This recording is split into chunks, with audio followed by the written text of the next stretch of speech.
All right, welcome to the after work video. C- uh, Coming down to the last final pages of this really mind blowing document. I really changed my mind about how serious this is based on reading about this.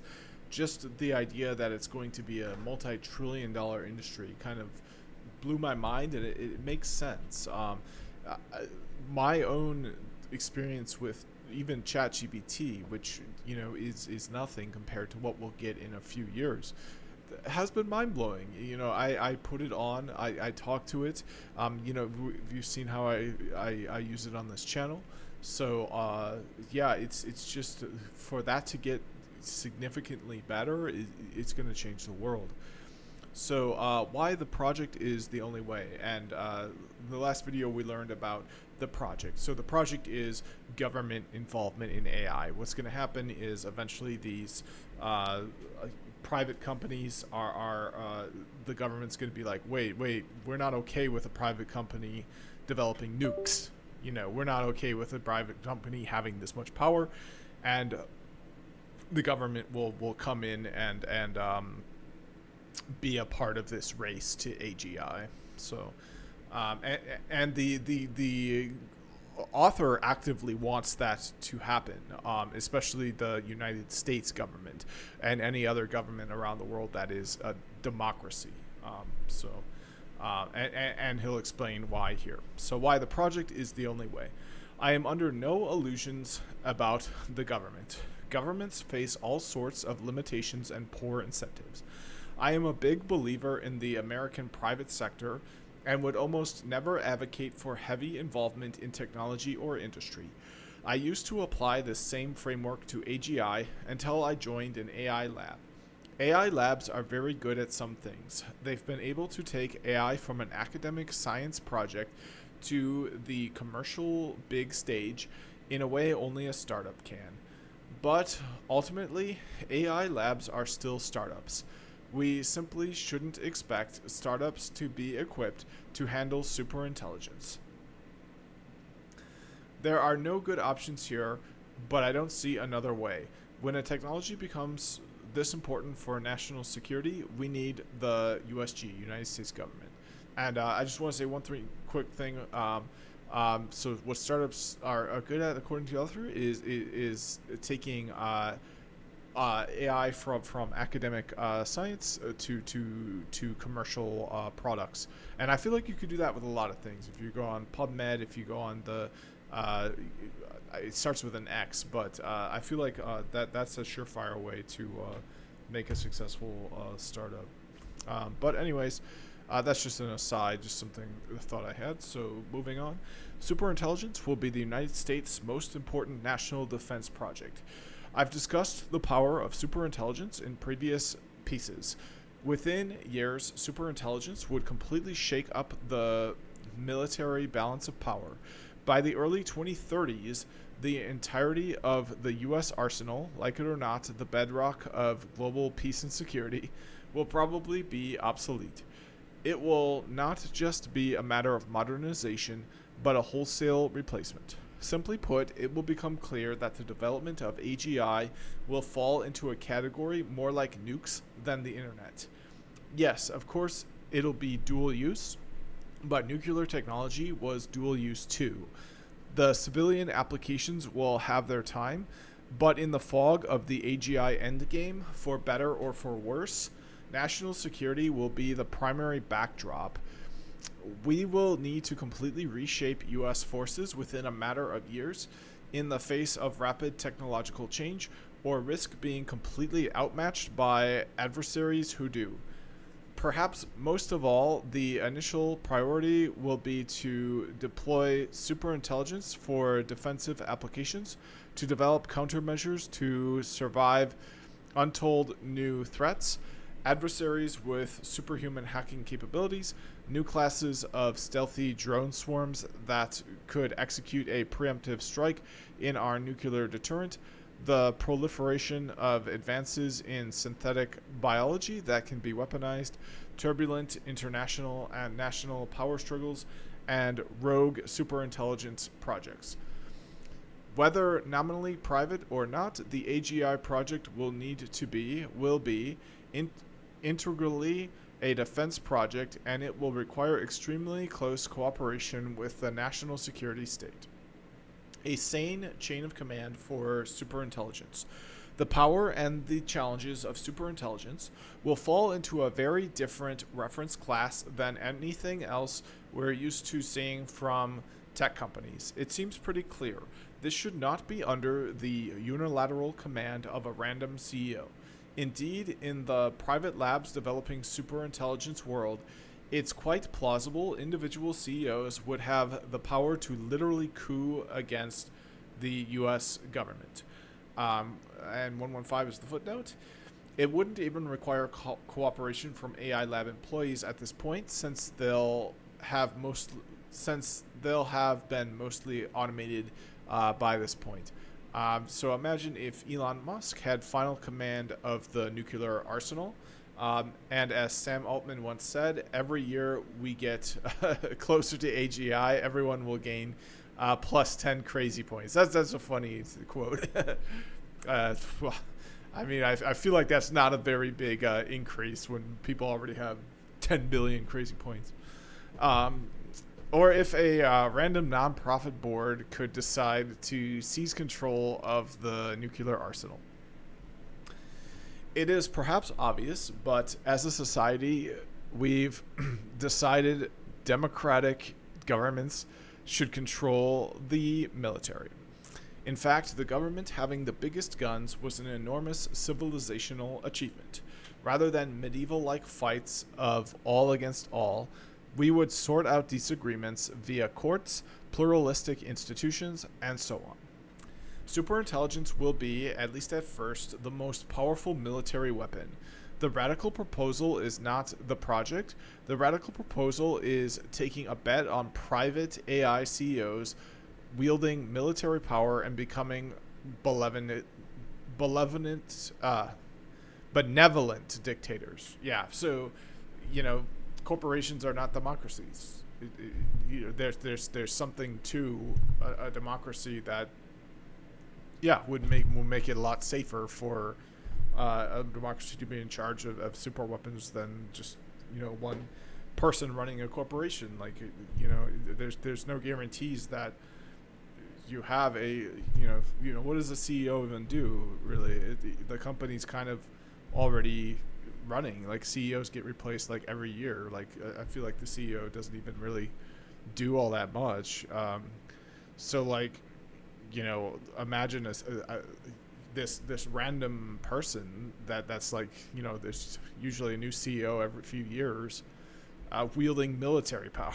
Yeah, and then the kind of, there's been a study where like the people who want to be a CEO usually are more abnormally power seeking than the people who aren't actively working towards that. So, you're selecting for people who want to become, a dictator more than the average person would, and you're giving them military power.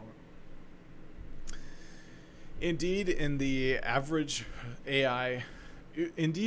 private AI world, it would likely be even worse than random CEOs with the nuclear button. Part of AI Labs' abysmal security is their utter lack of internal controls. That is, random AI Lab employees with zero vetting could go rogue unnoticed. We will need a sane chain of command along with all the other processes and safeguards that necessarily come with the responsibility with responsibly wielding what will be comparable to a weapon of mass destruction, and it will require the government to do so.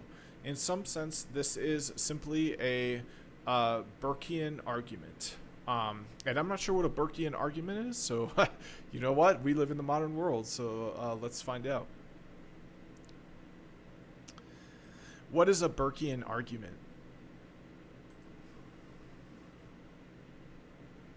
Burkean argument refers to arguments that are derived from or influenced by the ideas of the Irish statesman and philosopher Edmund Burke, 1729 to 1797.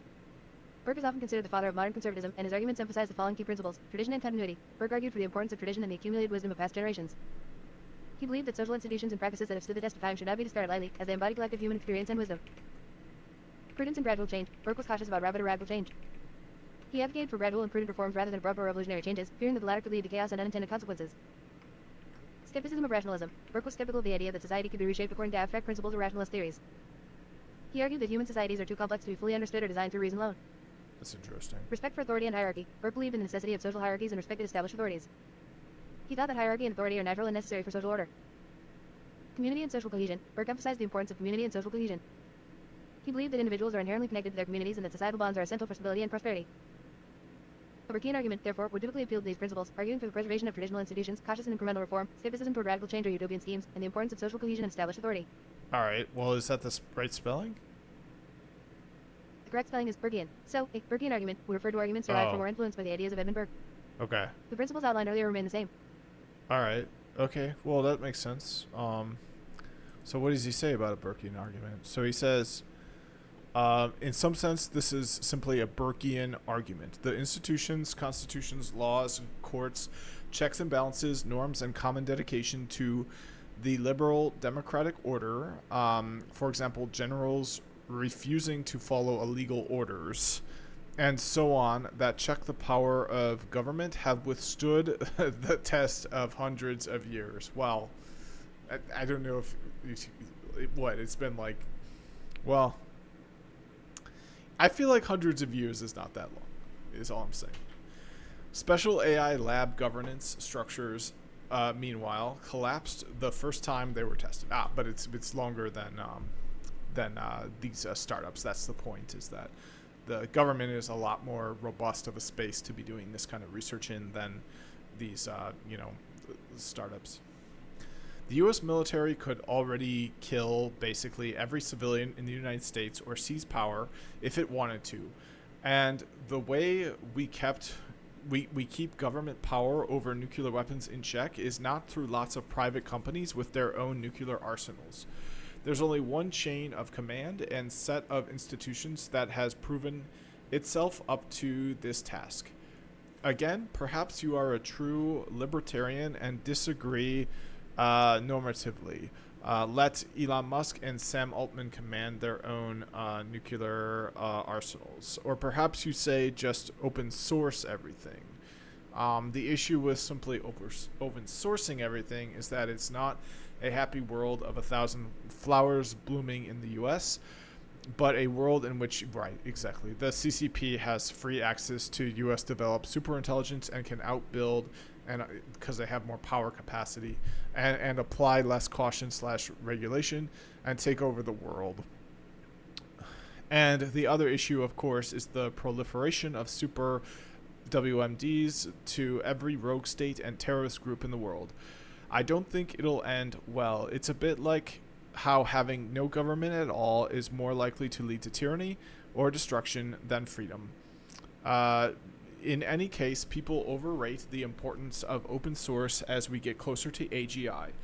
Given cluster costs escalating to hundreds of billions and key algorithmic secrets now being proprietary rather than published as they were a couple years ago, it'll be 2 to 3 or so leading players rather than some happy community of decentralized coders building AGI.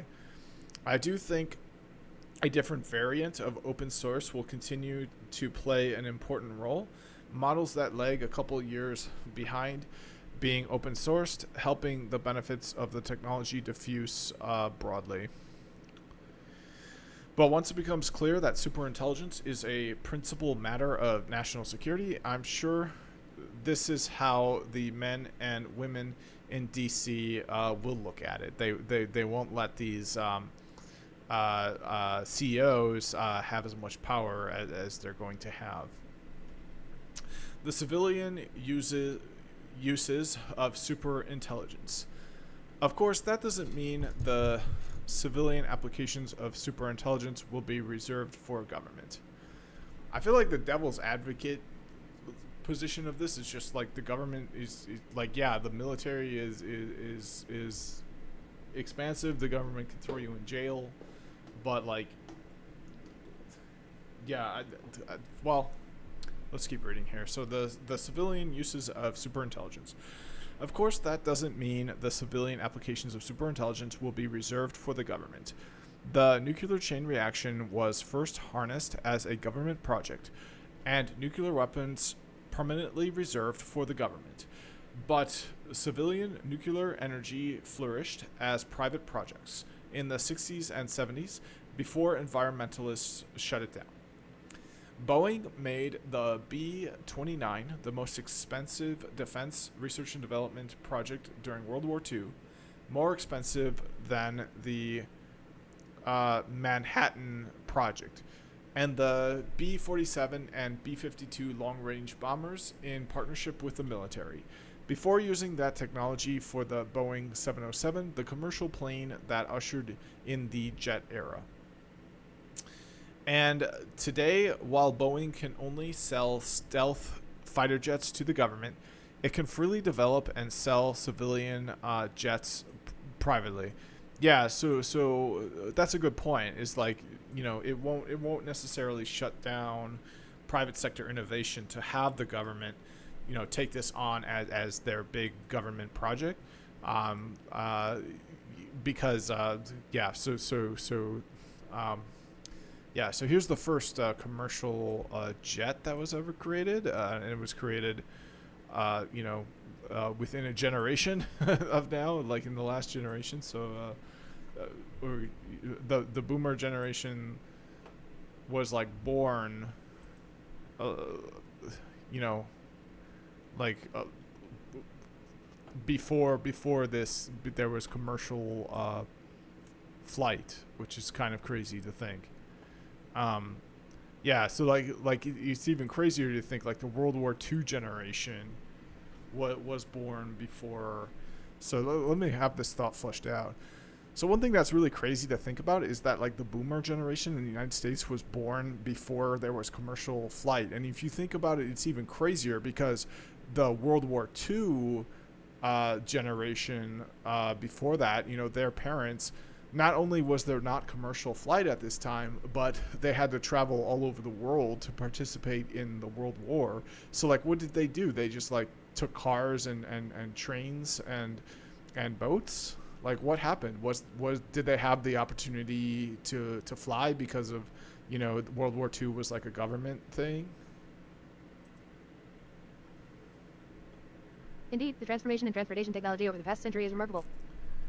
Here's a breakdown of how travel, particularly for the World War II generation, evolved. Pre-World War II, early 20th century. Yeah, they had early 20th trains. Century, automobiles were becoming more common, providing greater mobility for individuals within their own countries. Yeah. Trains. Railroads were a primary means of long-distance travel on land, both for civilian and military purposes. Trains were extensively used to move troops and supplies. Ships. For international travel, especially across oceans, ships were the main mode of transportation. Large ocean liners carried passengers and cargo across the Atlantic and Pacific Oceans. Yeah. During World War II, 1939 to 1945, Right. military They definitely had military planes military at aircraft this capable time. of long-distance travel. While commercial aviation was not yet widespread, military aviation played a crucial role in the war. They just didn't Troops, have equipment, and supplies were transported by military aircraft, which significantly changed the dynamics of warfare and logistics. Ships. Despite the use of aircraft, ships remained essential for transporting large numbers of troops and heavy equipment across oceans. Convoys of ships were a common sight during the war, although they faced threats from enemy submarines and other naval forces. Trains and trucks. On land, trains and trucks were heavily used to move soldiers and supplies within continents. The extensive railway networks in Europe and North America were vital for wartime logistics. Post-World War II, late 1940s. So for this like super dramatic shift, it's like, and then before the boomers, before their parents, before the greatest generation, the World War II generation, they didn't even have cars. So like, and they didn't even have like any flight at all, right? Like there were, I think World War I was like where the Red Baron was. So like they still had, flight at that time. But, if you keep going generations back, they didn't. So like, that's mind-boggling how much technological progress there has been, across the board, not just in transportation. So like, look ahead to the next century and predict some of the changes that'll happen that might seem similarly as mind-boggling. The technological advancements over the past century have indeed been astounding, and predicting the future can be challenging but exciting. Yeah, right. Here are some potential changes. I mean, this might seem actually happen. The future Autonomous generations of the shift from vehicles. ships and trains to commercial flights is transportation autonomous vehicles, self-driving cars and trucks. This is the norm, not reducing gonna accidents happen. and improving efficiency in logistics and personal travel. This is Flying not cars going and to air happen taxis, the either. advancements in vertical takeoff and landing, VTOL technology, personal air vehicles and air taxis could become commonplace, I transforming mean, urban like and high-speed industry travel. trains would probably happen. Hyperloop and maglev trains. High-speed transportation systems like the Hyperloop or advanced maglev trains could drastically cut travel times between cities. Commercial space Commercial space travel. Yeah, Space this tourism is could the become big more one affordable and too. routine, and we might even see the beginnings of human settlements on the moon or Mars. Uh, Communication and computing. Quantum computing. Quantum computers could revolutionize fields like cryptography, material science, Yeah, and complex this would problem be solving, making this current would be supercomputers one. look primitive. I don't think this Ubiquitous is AI. coming. Artificial intelligence could become deeply integrated into daily life, assisting with everything from This personal is tasks to coming complex for decision-making in sure. business and science.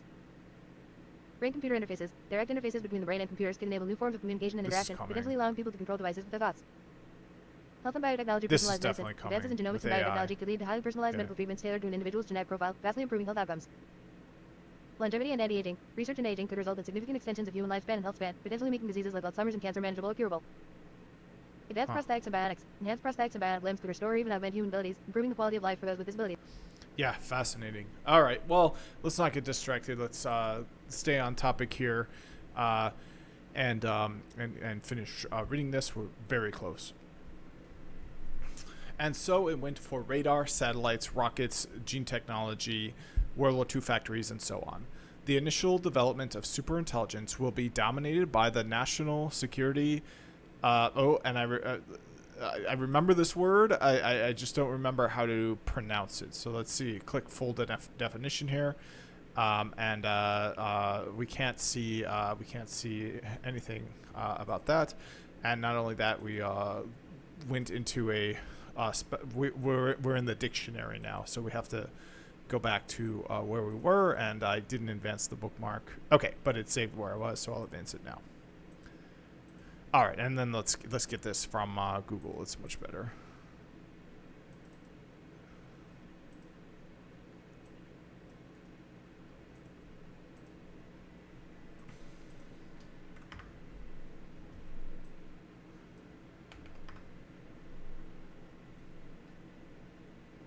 Okay, so Merriam-Webster.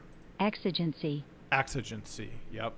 And, what is required. So, exigency, a state of affairs that makes urgent demands, yep.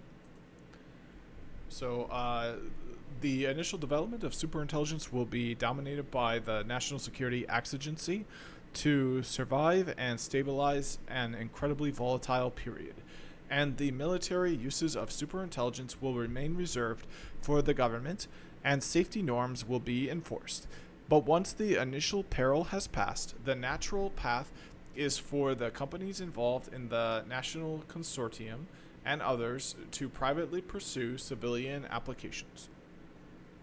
Even in worlds with the project, a private, pluralistic, market-based, flourishing ecosystem of civilian applications of superintelligence will have its day. Security. I've gone on about this at length in a previous piece in the series. On the current course, we may as well give up on having, say, American AGI effort. China can promptly steal all the algorithmic breakthroughs and the model weights, literally a copy of superintelligence, directly. It's not even clear we'll get to North Korea-proof security for superintelligence on the current course. In the private startups developing AGI world, superintelligence will proliferate to dozens of rogue states. It's simply untenable. If we're going to be at all serious about this, we obviously need to lock this stuff down. Most private companies have failed to take this seriously, but in any case, if we are to eventually face the full force of Chinese espionage, for example, stealing the weights being the MSS's number one priority, and I don't know what MSS is. It sounds like it's the Chinese form of the CIA. It's probably impossible for a private company to get good enough security. So let's ask the AI. So what is the Chinese Communist Party MSS? Ministry of State Security. The Ministry of State Security, MSS, is the intelligence and security agency of the Chinese Communist Party, CCP, and the People's Republic of China, PRC. It is often compared to other countries' intelligence agencies, such as the CIA in the United States or the FSB in Russia. Here are some key points about the MSS. Functions and responsibilities. Counterintelligence. The MSS is responsible for detecting and countering foreign espionage activities within China. This includes monitoring foreign diplomats, business people, and tourists who might engage in intelligence gathering activities. Intelligence gathering. The agency collects intelligence on foreign governments, organizations, and individuals. This intelligence is used to inform Chinese foreign policy and national security strategies. Internal security. The MSS also plays a role in maintaining internal security. This includes monitoring and suppressing activities deemed threatening to the CCP's rule, such as political dissent, separatist movements, and certain religious groups. Cyber espionage. The MSS is involved in cyber espionage, conducting operations to gather intelligence from foreign computer systems and networks. This has included industrial espionage to benefit Chinese companies. Propaganda and influence operations. The agency engages in operations to influence foreign public opinion and government policies in ways favorable to China. This can include media manipulation and the use of front organizations. Structure. The MSS is a cabinet-level agency that reports directly to the State Council of the People's Republic of China. It operates under the dual leadership of the State Council and the Central Committee of the CCP. History and evolution. Founding. The MSS was established in 1983, merging several earlier intelligence and security agencies. Expansion. Over the years, the MSS has expanded its operations both domestically and internationally, become one of the most powerful and secretive organizations in China. Notable operations. The MSS have been linked to various high-profile operations and incidents, such as industrial espionage, theft of trade secrets and intellectual property from foreign companies. Political influence. Efforts to influence elections and political decisions in other countries. Cyber attacks. Involvement in cyber attacks on government and private sector targets around the world. Controversies. The MSS has been involved in numerous controversies, including allegations of human rights abuses, suppression of political dissent, and aggressive espionage tactics. These activities have led to tensions between China and other countries, particularly the United States and its allies. In summary, the Ministry of State Security, MSS, is a key component of China's intelligence and security apparatus, playing a crucial role in both domestic security and international intelligence operations. Okay, so yeah, you can imagine how just some private U.S. company, he's got nothing against that.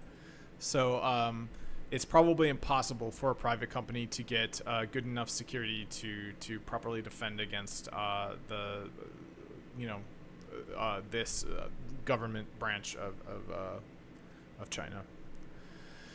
It will require extensive cooperation from the U.S. intelligence community at that point to sufficiently secure AGI.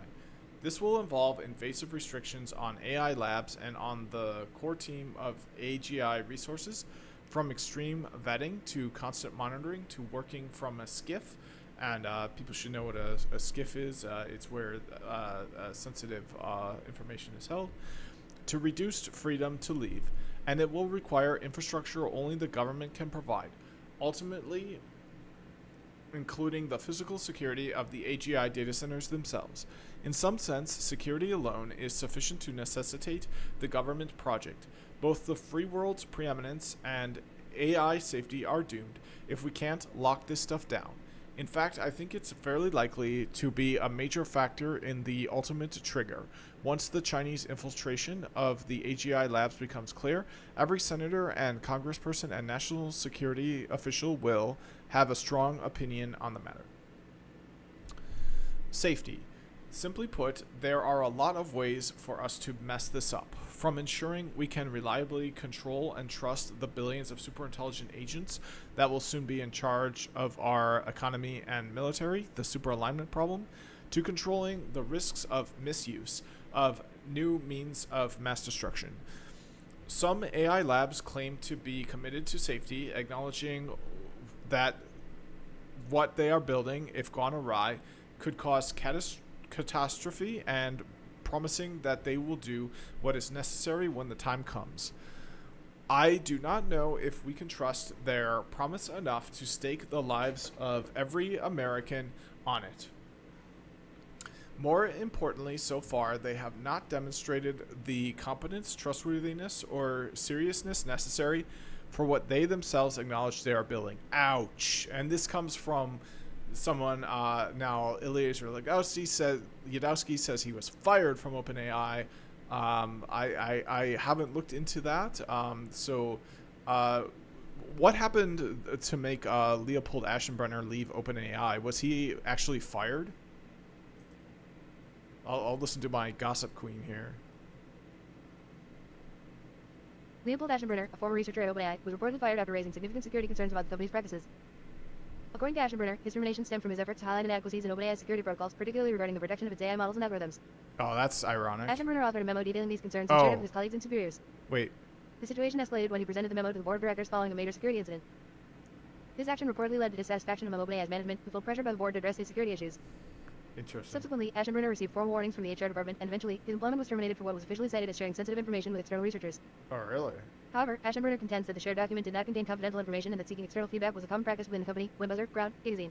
Interesting. In summary, Aschenbrenner's departure from OpenAI appears to be linked to internal disagreements over security policies and transparency, rather than straightforward Ouch. firing for misconduct. His case highlights ongoing debates within tech companies about balancing rapid development with robust security and ethical considerations. Okay, yeah, this sounds like a lot of controversy. He was fired for raising security concerns? What?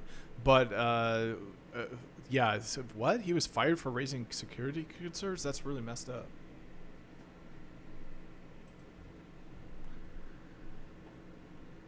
Yes, Leopold Aschenbrenner's departure from OpenAI has indeed stirred controversy. The primary reason cited for his firing was his decision to raise security concerns regarding the protection of critical algorithmic information and model weights within the company.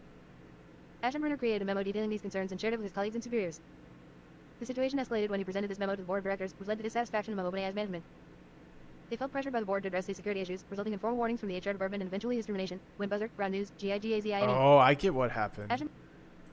Okay, I think I get what happened. So he went beyond his immediate supervisors, and he went directly to the board, and then the board was like, "Oh no, you're right. There does need to be more security." So then the board cracked down on his supervisors, and his supervisors are the ones, paying his paycheck and keeping him employed. So they're like, "Screw this kid," and they fired him. Is that what happened? Yes, that's a concise summary of the situation. Damn. Leopold Aschenbrenner raised security concerns within OpenAI, particularly about the protection of the company's AI models and algorithms. He initially shared a memo detailing these concerns with his colleagues and superiors. That's messed However, when he up. felt that the issues were not being adequately addressed, he escalated the matter to the board of directors. The board, recognizing the validity of Aschenbrenner's concerns, pressured the company's management to take action on the security issues. This intervention by the board did not sit well with Aschenbrenner's immediate supervisors, as it likely reflected poorly on their oversight and handling of the situation. As a result, Aschenbrenner faced formal warnings from the HR department and was ultimately fired. The official reason given for his termination was the sharing of sensitive information with external researchers, although Aschenbrenner contended that the shared information was not confidential and that seeking external feedback was standard practice within the company. When Buzzer, Ground News, GIGAZINE. In essence, Aschenbrenner's actions led to a conflict between him and his supervisors, culminating in his dismissal after he sought to ensure that his security concerns were taken seriously at the highest levels of the company. Okay, so he's an actual whistleblower, and these look like they're his claims. It sounds like the claims of actual OpenAI are not that he was fired for expressing concerns, but that he was fired for leaking information, and that's what the Eliezer Yudowski quote said.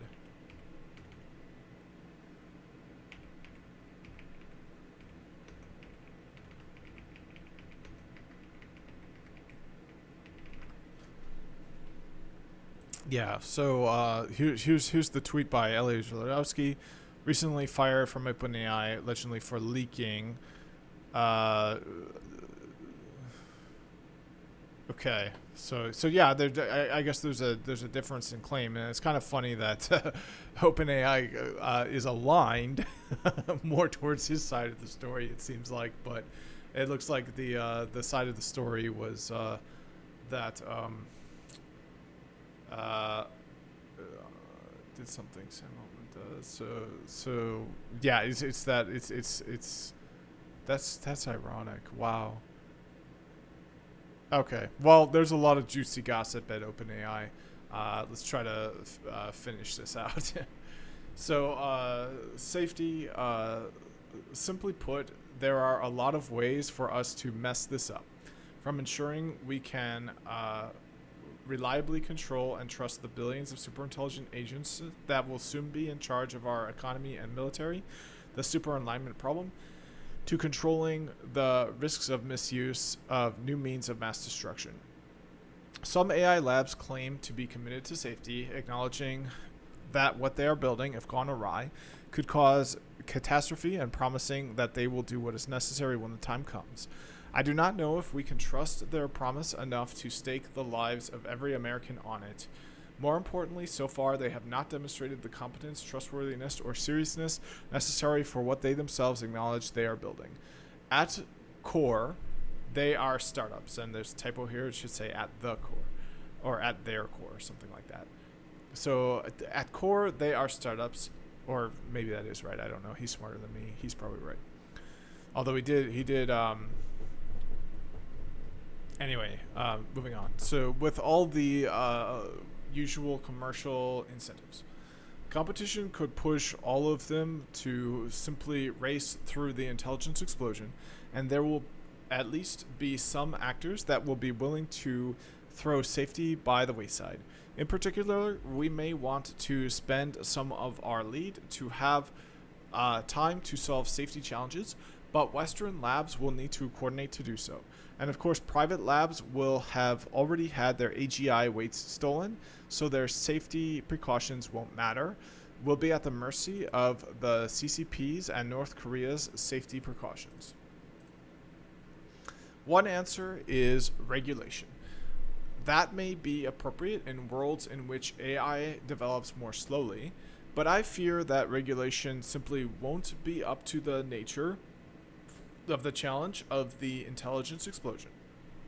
What's necessary will be less like spending a few years doing careful evaluations and pushing some safety standards through a bureaucracy.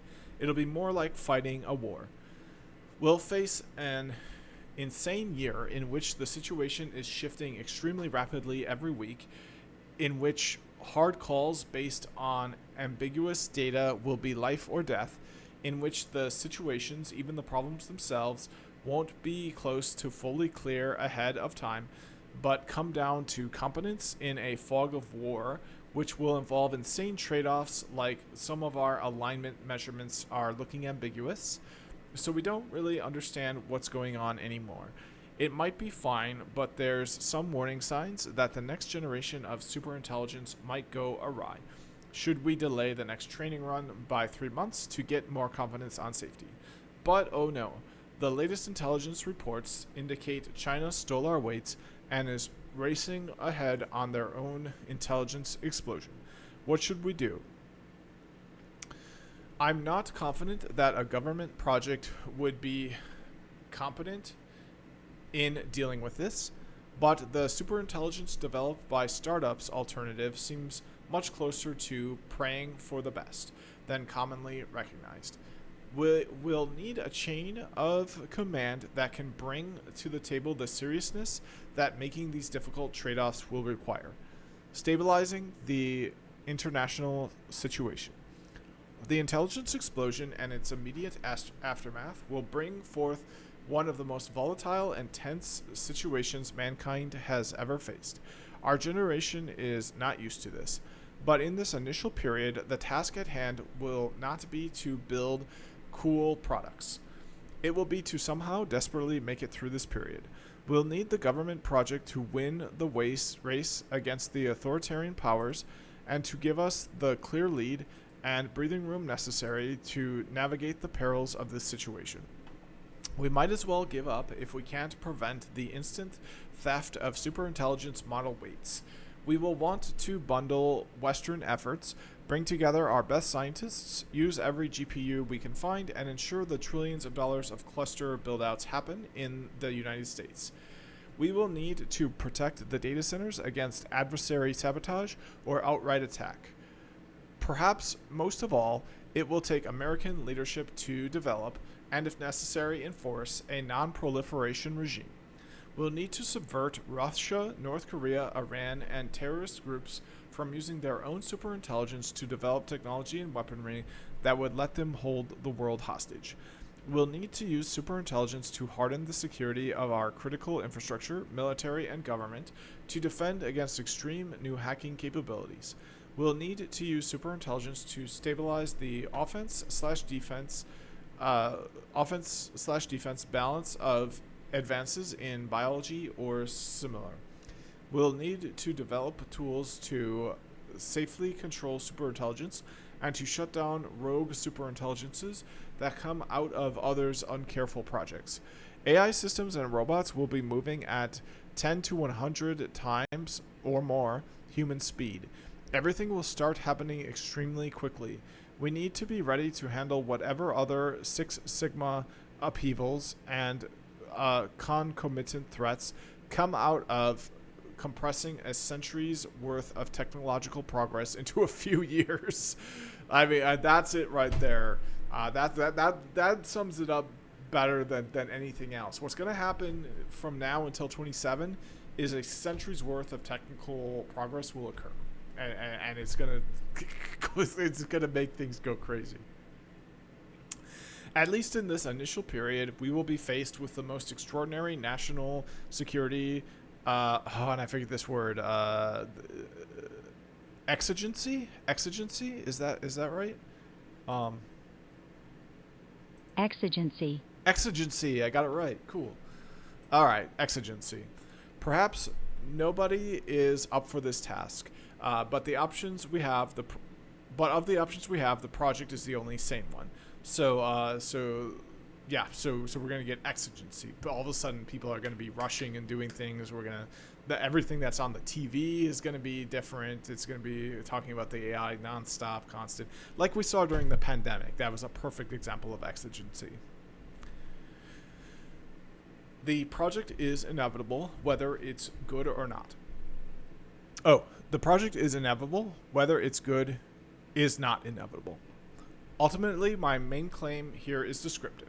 Whether we like it or not, superintelligence won't look like a San Francisco startup, and in some way will be primarily in the domain of national security. I've brought up the project a lot to my San Francisco friends in the past year. Perhaps what surprised me most is how surprised most people are about the idea. They simply haven't considered the possibility, but once they consider it, most agree it seems obvious. If we are at all right about what we think we are building, of course, by the end, this will be in some form a government project. If a lab developed literal superintelligence tomorrow, of course, the feds would step in. I mean, this really, the case that, there's this Hollywood perception, I think, of the government where, like, the feds are like, this all-knowing kind of oracle force. I kind of question that, to be honest. Like, I feel like there's a lot of dysfunction in the government, including in these branches. Like, I'm not saying that, like, I don't think the government is powerful. I don't think the feds can step in. I'm just saying that if a lab developed a literal superintelligence, it would be smarter than the feds, right? One important free variable is not if, but when. Does the government not realize what's happening until we're in the middle of an intelligence explosion? Or will it realize a couple years beforehand? If the government project is inevitable, earlier seems better. We'll dearly need those couple years to do the security crash program, to get the key officials up to speed and prepared, to build a functioning merged lab, and so on. It'll be far more chaotic if the government only steps in at the very end and the secrets and weights will have already been stolen. Another important free variable is the international coalition we can rally. Both a tighter alliance of democracies for developing superintelligence and a broader benefit sharing offer made to the rest of the world. The former might look like the Quebec Agreement, a secret pact between Churchill and Roosevelt to pool their resources to develop nuclear weapons while not using them against each other or against others without mutual consent. We'll want to bring in the UK, DeepMind, East Asian allies like Japan and South Korea, chip supply chain, and NATO/other core democratic allies, broader industrial base. A unified effort will have more resources, talent, and control the whole supply chain, enable close coordination on safety, national security, and military challenges, and provide helpful checks and balances on wielding the power of superintelligence. The latter might look like Atoms for Peace, the IAEA, and the NPT. We should offer to share the peaceful benefits of superintelligence with a broader group of countries, including non-democracies, and commit to not offensively using superintelligence against them. In exchange, they refrain from pursuing their own superintelligence projects, make safety commitments on the deployment of AI systems, and accept restrictions on dual-use applications. The hope is that this offer reduces the incentives for arms races and proliferation and brings a broad coalition under a US-led umbrella for the post-superintelligence world order. Perhaps the most important free variable is simply whether the inevitable government project will be competent. How will it be organized? How can we get this done? How will the checks and balances work? And what does a sane chain of command look like? Scarcely any attention has gone into figuring this out. Almost all other AI lab and AI government's politicking is a sideshow. This is the ball game. To my progress studies brethren, you should think about this. This will be the culmination of your intellectual project. You spend all this time studying American government research institutions, their decline over the last half century, and what it would take to make them effective again. Tell me, how will we make the project effective? Alright, so this next section is the end game, and we're after this we'll have 10 more pages left. So let's find a good stopping point. Okay, a good stopping point is the end of this section. So let's get through it, and then we can stop. So, the end game. And so by 27/28, the end game will be on. By 28/29, the intelligence explosion will be underway. By 2030, we will have summoned superintelligence in all its power and might. Whoever they put in charge of the project is going to have a hell of a task to build AGI and to build it fast.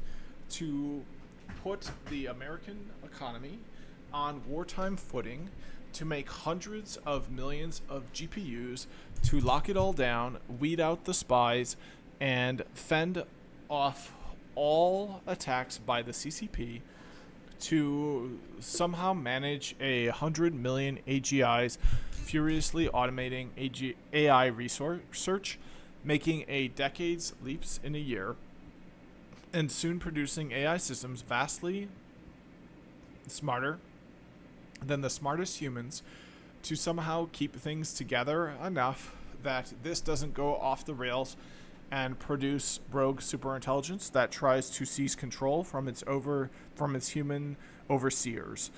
To use those superintelligences to develop whatever new technologies will be necessary to stabilize the situation and stay ahead of adversaries, rapidly remaking U.S. forces to integrate those, all while navigating what will likely be the tensest international situation ever seen. They better be good, I'll say that. For those of us who get the call to come along for the ride, it'll be stressful. But it will be our duty to serve the free world and all of humanity. So here is Oppenheimer and Groves working on the atom bomb. So this is what AGI development might end up looking like. If we make it through and get to look back on those years, it will be the most important thing we ever did. And while whatever secure facility they find probably won't have the pleasantries of today's ridiculously comped AI researcher lifestyle, it won't be so bad. San Francisco already feels like a peculiar AI researcher college town. Probably this won't be so different. It'll be the same weirdly small circle sweating the scaling curves during the day and hanging out over the weekend, kablitzing over AGI and the lab politics of the day. Except, well, the stakes will be all too real. See you in the desert, friends. So that means yeah. So figure 39 is the reunion of atomic scientists on the 4th anniversary of the first controlled nuclear fission reaction at University of Chicago. So we should have Einstein in here, right? I mean, we should have like Niels Bohr, right? No, I don't see any of them.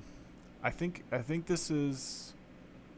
Well, let's see if ChatGPT knows who these people are. I'm surprised we don't have some familiar faces. So who are the people in this photo?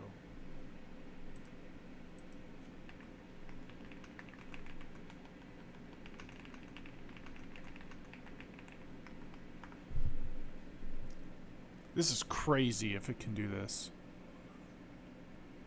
The photo you provided is of a group of What? scientists known as the Chicago PILE-1 team. This group was Wow. part of the Manhattan Project during World War II and conducted the first controlled nuclear chain reaction at the University of Chicago on December 2, 1942. This experiment marked the advent of the atomic age. That's crazy. Here's a list of some of the key members who are likely in the photo. Enrico Fermi, front row, center, an Italian-American physicist who created the first nuclear reactor. Front center. Leo Szilard, front row, second from the right, a Hungarian-American physicist and inventor who conceived the nuclear chain Second reaction. from the right. Here. Eugene Wigner, front row, second from the left, a Hungarian-American theoretical physicist who received the Nobel Prize in Physics. Okay. Walter Zinn, back row, far right, a Canadian-American physicist who played a crucial role in the development of the nuclear reactor. Herbert L. Anderson, middle row, far right, an American physicist who worked closely with Fermi. Leona Woods, middle row, center. The only woman on the team, she was an American physicist and chemist. Oh. This team collectively contributed to one of the most significant scientific breakthroughs of the 20th century, leading to the development of nuclear energy and atomic weapons. Is this really Fermi? Fermi doesn't look the way I thought Fermi looked.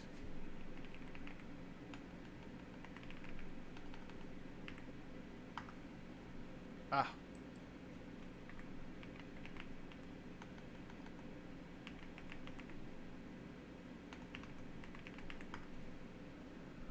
Oh, no, Fermi isn't there. Fermi's here. See, I thought this was Fermi. But it was saying that this was Fermi, right?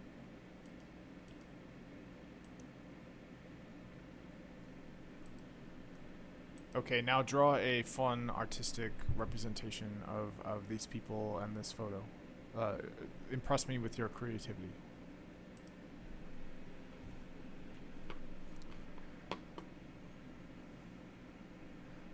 This is fun. The AI is so good. It's so good, and it's getting better. That's the point. So we've got some parting thoughts from here, and then that'll be it for this. And I'll be really. Here's the artistic representation of the Chicago Pi 1 team. The caricature-like features and vibrant laboratory setting capture the essence of these pioneering scientists in a fun and creative manner. I hope you enjoy it. What? They took it. It took out the one female participant. What the heck? They took out the only female scientist. They took out Leona Woods. Why did you take out Leona Woods?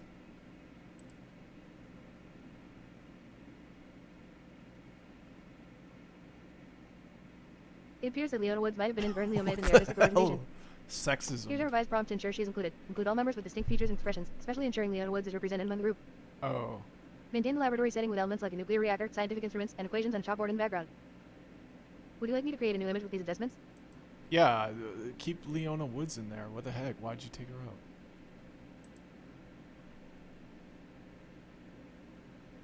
Is she really missing? It took her out. Where's Fermi? I guess this is Fermi. Or maybe it's this. Now they've got like 1, 2, 3. Now there's 4. Now there's 4 different Leona Here's Woods. the updated artistic representation of the Chicago Pi 1 And team, that now doesn't including look Leona like Woods. Leona Woods. This version captures a fun and creative style with all the scientists in a lively laboratory setting. I hope this meets your expectations.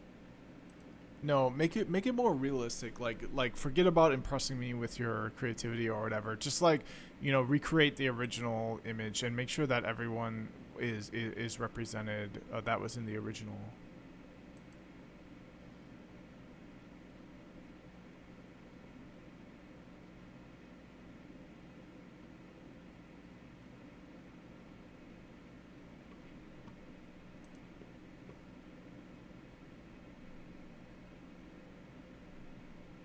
Oh. So it created a all new researcher. Here's a realistic representation of the Chicago Pi 1 team, with all members, including Leona Woods, accurately depicted in their original positions. Okay. I hope this meets your expectations. Where's Fermi? There's no bald guy. Okay. Well, maybe this is Fermi here. Well, there's a placard here, so. Oh, it's just all of this equipment belongs to Leona Woods. Man, it's so weird. The AI is so weird. It does such weird things. Oh my god. Like, it took out Leona Woods, which is like what? Why? Like she was, like why? And then it when I told it to be more realistic and represent that everyone's in there, it added a black woman who was not. There wasn't a black woman involved. Like it just made somebody up out of thin air. I do not understand the reasoning there. Like just. Okay, now redraw the original image, but like as close to, as accurate to the original image as possible.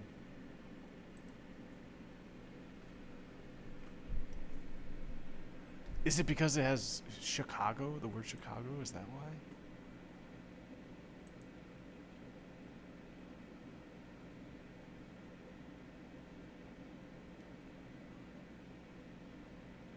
Okay, well this is better. Here's a realistic representation of the Chicago File 1 team, with all members, including Leona Woods. They accurately took depicted in their Leona original Woods positions. out again. What the I hope this meets your heck? expectations.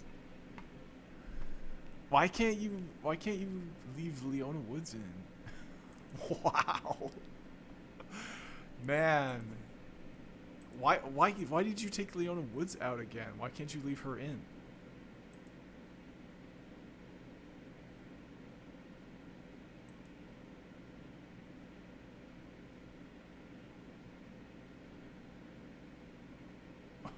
What the heck? The AI is so wacky. Oh, there, but now it adds like 5 of them. We got 1, 2, 3, 4, 5 Leona Woods now. It doesn't even look like her. And now we don't have Fermi. They took Fermi Here's a realistic out. and accurate recreation of the original Chicago File 1 team photo, including Leona Woods. This version closely resembles the original, with all team Oh members my accurately God. depicted in their correct positions. I hope this meets your expectations. It's such a silly. It's so silly. It just doesn't get it. Well, anyways, I mean, it's gonna get 2 orders of magnitude better than this. So who knows what it's gonna do? Maybe they'll all be Leona Woods by 2027. Yeah, that's it for this part. Very nearly done with this. Just got 9 more pages to read through. And then I'll be focusing completely on the CCMP data center.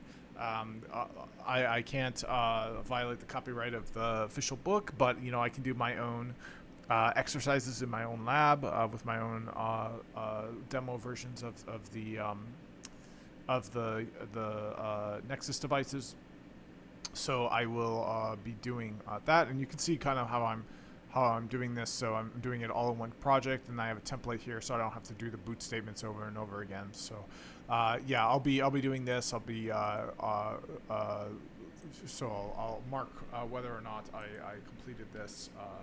So this is not done, and then when I'm finished, I'll change it to say done. So I'll have a space here. Apply. Okay. All right. Actually, I need an underscore because it's doesn't look so good with the space. All right. Yeah, it looks a lot better. And that. So yeah, I'll be setting these up, and I'll be knocking them down, and I'll do that on the channel. All right. So that's it for this video. Thanks for watching, and stay tuned where we completely finish reading this whole thing.